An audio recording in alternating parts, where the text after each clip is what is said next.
So I think the key thing about the communications acoustics aspect is that we're about getting information using sound in some way communicated from a source somewhere to a receiver somewhere.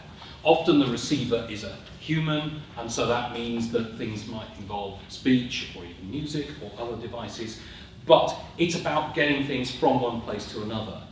And so what we're interested in here is transmission of signals of different types. So there's a huge speech recognition community, for example, in the UK. That's very strong. Also, the music information retrieval field is something that's very strong. But also there are notification sounds when your microwave goes beep, when your fire engine goes past.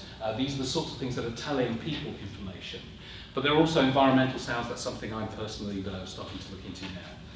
So we need to understand the source, the channel, and the receiver. And a lot of the other SIGs will link in this by understanding how things create sounds, how human hearing listens to sounds, how sounds are transmitted through different devices. And a lot of the focus in the middle is about how we process these sounds in order to make the communication get from one side to the other. Some of the gaps can come up in things like sound search. If you go along to the British Library, how are you going to find sounds that you might be interested in their collection of sound archives? It's very much slower than going through a database of photographs where you can look at things really quickly. Also, repurposing of sounds in the music and games industry. How do you take some sounds and reuse them for a different use? Something that we recorded in stereo, remix up to surround sound or object-based audio. Also, automatic sound recognition. So now many people have got the sort of Amazon Alexa or Google Home at home. Could you recognize more complex sounds, music, and environmental sounds as well as speech?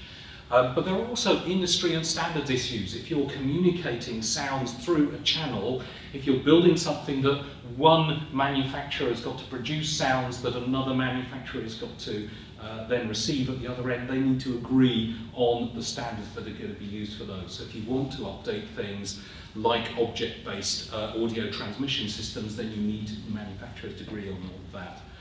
Also, we're dealing with information about people. So there are privacy issues in here. We're recording sounds from individuals who might not be happy to have their conversation recorded.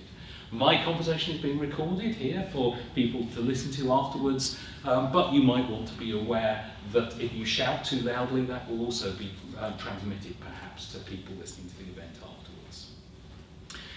So I think there are many opportunities for collaborations between the communication acoustics area and other special interest groups. The physics of sound transmission, musical instrument modeling, how human sound production changes, digital signal processing, and of course the machine learning and AI, deep learning is something everybody's talking about at the moment. As well as human listening and perceptual quality assessments, so the sort of noise type assessments, as well as things like hearing aids, cochlear implants, speech recognition and speech synthesis, and the computer analysis of sound. So all of these are different communities on themselves. How do we link them into the acoustics community here?